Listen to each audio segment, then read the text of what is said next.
The arid air of Tunis shimmered under the late afternoon sun, but for Dr. Aris Thorne, the heat was a distant sensation. His gaze was fixed on the screen of his ancient laptop, displaying sonar readings from a recent survey off the Tunisian coast. A flicker of an anomaly, barely perceptible, had caught his veteran eye. For years, Aris, a marine archaeologist known more for his relentless persistence than his charming demeanor, had chased whispers of lost Roman settlements along this stretch of the Mediterranean. Most expeditions yielded fragmented pottery or eroded shipwrecks, a testament to time's relentless erosion, but this felt different. The anomaly suggested a structure, impossibly large, beneath layers of silt and millennia of undisturbed water. His small team, funded by a perpetually strained research grant, had dismissed it as a geological oddity, a rock formation. But Aris saw shapes, patterns that resonated with the forgotten grandeur of Rome. He remembered the old fishermen's tales from Seuss, stories passed down through generations about a city swallowed by the sea after a great quake. Such legends were usually folklore, but Aris had learned to listen, to sift through myth for kernels of truth. His lead assistant, the sharp and skeptical Dr. Lena Petrova, a hydrogeologist with a no-nonsense approach, leaned over his shoulder. "Still chasing ghosts, Aris. That's probably just another basalt extrusion. Save our dwindling funds for something tangible." Lena, while admiring Aris's passion, was pragmatic to a fault. They had responsibilities, deadlines, and a funding board breathing down their necks. Aris just pointed at the screen, a line on his weathered face deepening. "Look closer, Lena. The symmetry, the angles. Nature doesn't carve lines like that." He zoomed in, highlighting a series of perfectly parallel lines. "This isn't natural. This is architecture." The implications hung heavy in the air. A perfectly preserved Roman city beneath the waves. It was the stuff of dreams or nightmares for an archaeologist. He knew the monumental effort, the political hurdles, and the immense pressure that such a discovery would bring. Yet the thrill of the unknown, the allure of rewriting history, was a current too strong to resist. He felt the familiar surge of adrenaline, a mix of excitement and trepidation. The sun dipped below the horizon, painting the sky in fiery hues, as Aris made a decision that would change everything. The next day, they would dive. If you're enjoying this journey into the unknown, don't forget to subscribe to the channel for more captivating stories. The Mediterranean waters off the Tunisian coast were uncharacteristically calm the next morning, a glassy expanse reflecting the clear blue sky. Aris, Lena, and their two experienced divers, a quiet local named Karim, and the more boisterous French ex-Navy diver Mark, prepared for the dive. The small research vessel, the Odyssey, bobbed gently. The air was thick with anticipation, a nervous energy that even Lena couldn't entirely mask. As they descended, the light filtered through the water, creating an ethereal glow. The current was mild, a gentle push as they navigated the murky depths. After what felt like an eternity, they reached the coordinates Aris had meticulously marked. What greeted them was beyond anything Aris had dared to imagine. Emerging from the shifting sand and marine growth were not just ruins, but entire structures. Grand arches, intricate mosaics still vibrant despite millennia underwater, and columns that stretched upwards into the dim light. It was a city, perfectly preserved, encased in time. Lena's usually composed demeanor fractured. Her eyes, wide behind her mask, met Aris's, reflecting a mixture of disbelief and awe. Mark let out a muffled exclamation of wonder into his regulator. Karim, stoic as ever, simply pointed, his gesture sweeping across the incredible vista. They swam slowly, reverently, through what appeared to be a forum. Statues, their features still discernible, stood sentinel. It was as if the inhabitants had simply vanished, leaving their world untouched. The silence of the deep was profound. broken only by the gentle hum of their rebreathers and the occasional click of Aris's underwater camera. Aris felt a surge of triumph, quickly followed by a chilling realization of the magnitude of their find. This wasn't just a discovery, it was a revelation. It would rewrite history, spark international debate, and attract unwanted attention. He could almost feel the weight of the world pressing down on them, even at this depth. He knew they needed to document everything carefully, meticulously, before the news inevitably leaked.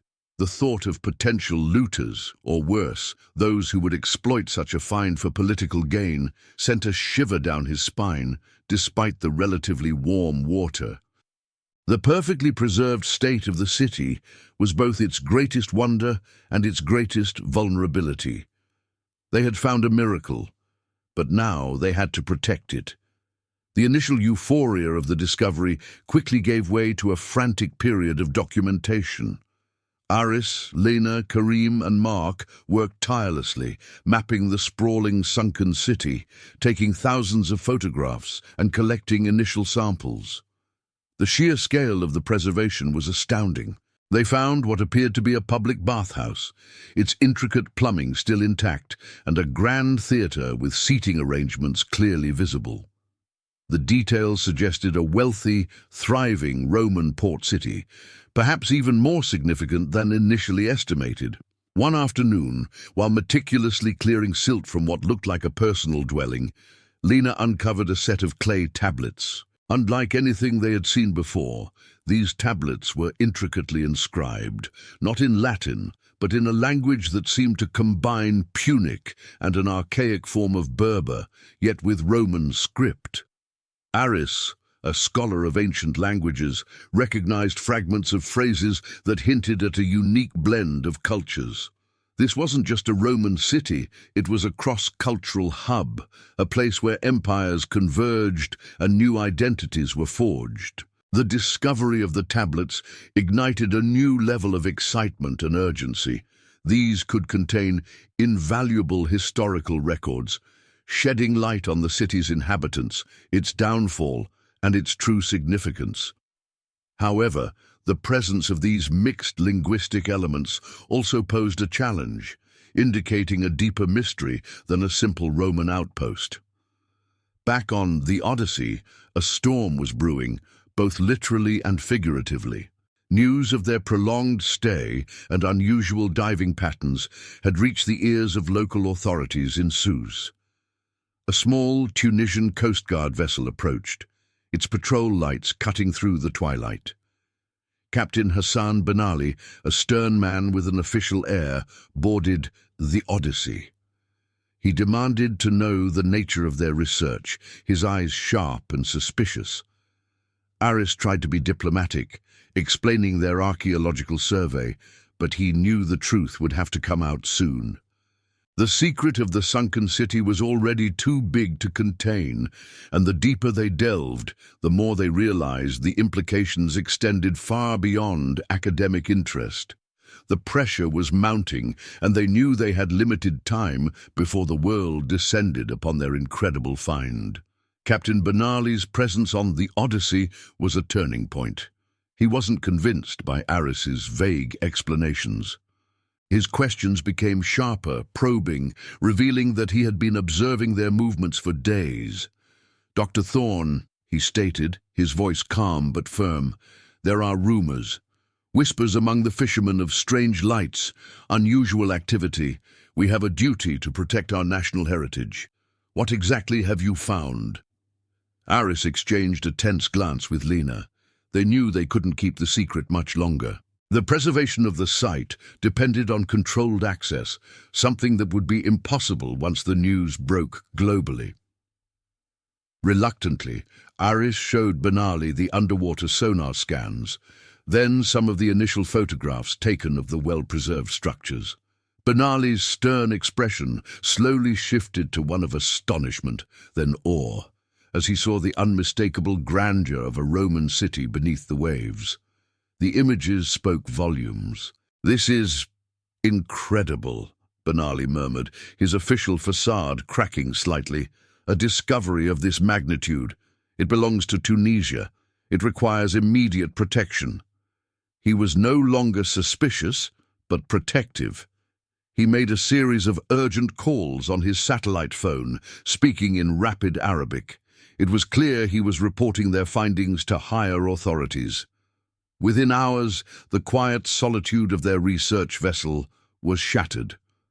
A larger Tunisian naval vessel arrived, bristling with communication equipment. A team of government officials, led by a formidable Minister of Cultural Heritage, Dr. Zora Mansour, boarded the Odyssey. Dr. Mansour, a renowned archaeologist herself, though now a bureaucrat, immediately understood the immense significance of the find. Her expression was a mix of professional excitement and thinly veiled political calculation. The atmosphere on board became charged with a new kind of tension, not just academic urgency, but geopolitical implication. Aris and Lena realized their time as the sole custodians of this secret was over. The sunken city was now a national asset, subject to national and international interests. They had unearthed a treasure, but in doing so, they had also opened a Pandora's box of political maneuvering, security concerns, and ethical dilemmas. The sheer scale of the discovery meant they were no longer just archaeologists. They were now players in a high-stakes game. The sun, once a comforting presence, now felt like a spotlight, exposing them to forces beyond their control. Remember to subscribe to the channel if you're enjoying the unraveling mystery. We have more thrilling stories coming your way. The news of the sunken city, officially announced by the Tunisian government, exploded across international media. "Ancient Rome rediscovered off African coast," screamed headlines. The quiet research zone transformed into a bustling hub of activity. More government vessels arrived, along with research ships from various international institutions, all vying for access and a piece of the historic pie. The serene waters were now churned by propellers, the air filled with the buzz of drones and the chatter of multiple languages. Aris and Lena, initially hailed as heroes, quickly found themselves sidelined. The Tunisian Ministry of Cultural Heritage, under Dr. Mansour's direct supervision, took charge of the site. They were assigned to a larger international team, their expertise acknowledged but their autonomy stripped away. New archaeologists, marine engineers, and security personnel swarmed the site. The meticulous, intimate process of discovery was replaced by a rapid, large-scale operation driven by political expediency and global attention. The pressure to extract artifacts and showcase the discovery was immense. Dr. Mansour, while outwardly praising Aris's initial work, subtly pushed for faster results, prioritizing exhibition over careful study. Aris grew increasingly frustrated by the rushed excavations and the potential damage to the delicate ecosystem of the site. He clashed with a prominent American archaeologist, Dr. Harrison Reed, who advocated for immediate retrieval of larger artifacts, arguing for their global significance. Reed, charismatic and media-savvy, quickly became the public face of the excavation, much to Aris's quiet indignation. Lena, ever practical, tried to mediate, focusing on the preservation protocols and the scientific data. However, even she felt the immense weight of external pressures. The unique clay tablets they had found, now painstakingly being translated, hinted at a catastrophic event, not just an earthquake, but something more deliberate. They spoke of a great betrayal and a seal broken. The linguistic nuances were complex and the implications were unsettling. This wasn't just a natural disaster, it seemed to hint at a human element in the city's demise, a deeper, darker mystery lurking beneath the waves. The more they uncovered, the more questions arose, and the more dangerous the answers seemed to become. The pressure to produce results intensified, leading to shortcuts and friction within the enlarged international team. Aris watched with growing dismay as fragile artifacts were handled carelessly and large sections of the site were cleared too quickly, potentially destroying vital context. His protests were often dismissed by Dr. Mansour as overly cautious, or by Dr.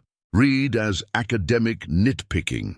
Reed, with his slick media appearances, continually emphasized the historic collaboration while subtly undermining Aris's authority and methodology.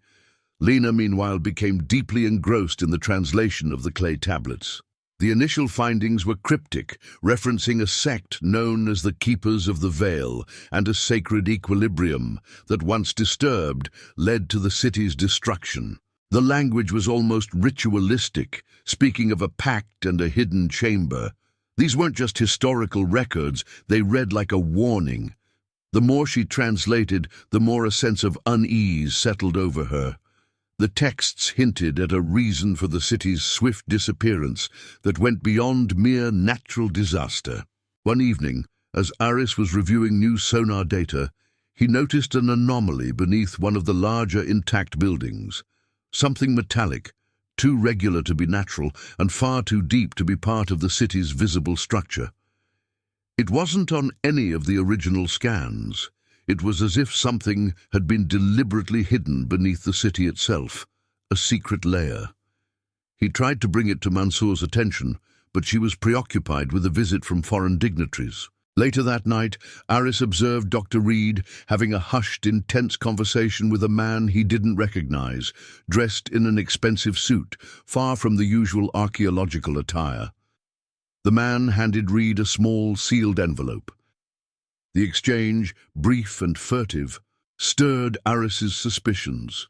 Reed's actions, his insistent push for rapid excavation, and this clandestine meeting all pointed to an agenda beyond pure scientific discovery. The atmosphere of scientific collaboration was rapidly eroding, replaced by an undercurrent of distrust and hidden motives.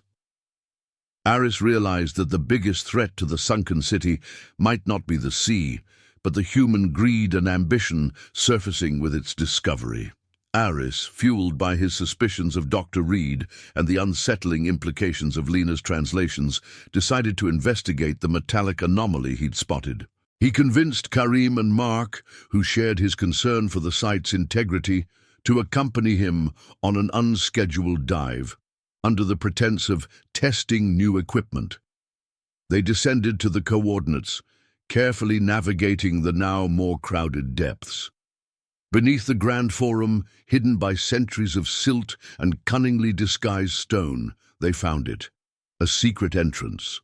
It was an expertly crafted mechanism, almost invisible to the untrained eye, designed to blend seamlessly with the Roman architecture. Using a small, specialized tool, Aris managed to activate the ancient lock, and a section of the wall slowly receded, revealing a dark, water-filled passage. Inside, the water was eerily still, undisturbed for millennia. Their lights pierced the gloom, revealing a chamber. It was small, circular, and unlike anything else in the city. In the center stood a pedestal, and on it a single, ornate metal box, perfectly preserved. As Aris reached for it, Lena's voice crackled through his comms. "Aris, I've made a breakthrough on the tablets. They speak of a heart of the city, a device of containment located in a hidden chamber. They warn of a force that will be unleashed if it's opened." The words sent a jolt of fear through Aris. He looked at the metal box, then at the entrance, a flicker of movement catching his eye outside the chamber. A figure in a wetsuit, unmistakable even in the dim light, was swimming towards them. Dr. Reed. He was not there for scientific curiosity. Aris quickly grabbed the box, signaling for Karim and Mark to follow him out. Reed, seeing them emerge, accelerated, his intention clear. A silent, desperate chase began through the ancient streets of the sunken city, a race not just for an artifact, but for a secret that could have profound consequences.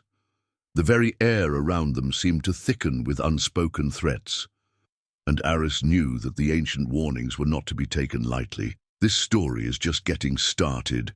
Don't miss the next thrilling chapters. Make sure you're subscribed. The chase through the submerged ruins was tense and silent. Aris, clutching the metal box, propelled himself through the water, Mark and Karim forming a protective rearguard against the relentless pursuit of Dr. Reed. Reed, agile and determined, was gaining on them. They weaved through ancient colonnades and collapsed archways, the ruins serving as both cover and labyrinth. Suddenly, Mark, a former Special Forces diver, changed direction, intercepting Reed with a swift, decisive move. A silent, powerful struggle ensued. Karim, seeing his opportunity, grabbed Aris and pulled him further away, urging him towards a deeper section of the ruins, a less explored area. As they swam, Aris could hear muffled sounds of the struggle, and he knew Mark was putting himself in grave danger to buy them time. They surfaced near a remote, rocky outcrop, hidden from the main excavation site. Exhausted, Aris finally opened the metal box. Inside, resting on a bed of ancient, desiccated fabric, was not gold or jewels, but a single, intricately crafted device, resembling a compass, but with an array of interlocking gears and a central glowing crystal. It hummed faintly, a low, resonant vibration that Aris could feel in his bones. Lena's frantic voice came through his comms again, clearer now. Aris, the tablets say it's a tectonic stabilizer. They built it to prevent earthquakes, but they warn it can be overloaded, destabilizing the entire region if misused. Just as Lena finished, Dr. Mansour's voice, laced with panic, cut through the comms. "Dr. Thorne, there's an anomaly. Massive seismic activity registering from your location. What have you done?"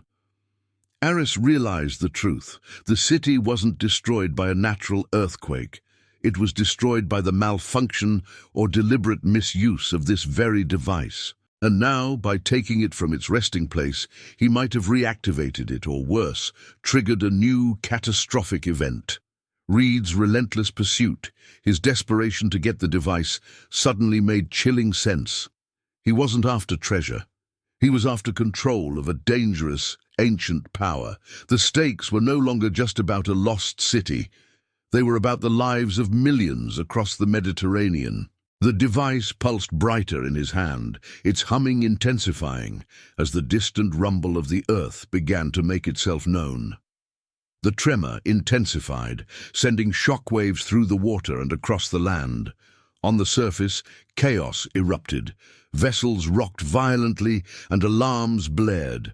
Dr. Mansour's team scrambled to understand the sudden seismic event, their focus shifting from archaeological excavation to disaster mitigation. Lena, recognizing the readings from her hydrogeological sensors, knew this wasn't just a tremor. It was a precursor to something far more devastating. Aris, with Karim by his side, realized the terrifying truth. The ancient device, the tectonic stabilizer, was not designed to prevent earthquakes but to manipulate them, a power that could be wielded for destruction as easily as for protection. The glowing crystal at its center pulsed erratically, synchronized with the growing intensity of the tremors. He understood now why the Keepers of the Veil had sealed it away, and why the city had been sacrificed. This wasn't merely an archaeological find. It was a weapon. Their urgent priority was to return the device to its hidden chamber. But Dr. Reed, having escaped Mark, who was now being tended to with minor injuries on a recovery vessel, reappeared, determined to seize the stabilizer. He had clearly informed his unknown associates as two other divers, equally well-equipped and menacing, joined him. It was no longer a chase, but a desperate fight for control of a device that could unleash destruction. The battle raged in the ancient streets of the sunken city. Aris and Karim, despite being outnumbered, fought with the desperation of men protecting not just an artifact, but a future. Karim, with his deep knowledge of the underwater terrain, led Aris through intricate shortcuts, using the ruins to their advantage. Aris, relying on his strength and knowledge of the device, tried to outmaneuver Reed, who seemed to know exactly how the stabilizer worked. Lena, from the surface, used her knowledge of the chamber's layout and the device's ancient purpose to guide Aris, her voice a steady anchor amidst the rising panic. The very fabric of the earth beneath them groaned, and the ancient city seemed to tremble in anticipation of its fate, or perhaps its final act of vengeance. The final confrontation unfolded within the hidden chamber itself. Aris, with Karim's help, managed to evade Reed's men, reaching the pedestal where the device had originally rested. Reed, however, was right behind them, his face a mask of determined fury. He revealed his true motive. His benefactor sought to weaponize the ancient technology, to use its power for geopolitical leverage. He lunged for the device, a frantic struggle ensuing between him and Aris. As they wrestled, the device pulsed violently, its light blinding. Outside the chamber, the seismic activity reached its peak. Lena, on the surface, shouted through the comms, "Aris, you have to reseat it! The texts say it needs to be returned to its anchor point to stabilize the energy." With a final surge of strength, Aris overpowered Reed, shoving him back. He then slammed the glowing device onto the pedestal.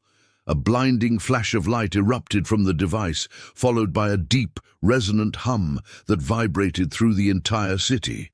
The tremors immediately began to subside, slowly, almost imperceptibly, fading into a gentle thrum.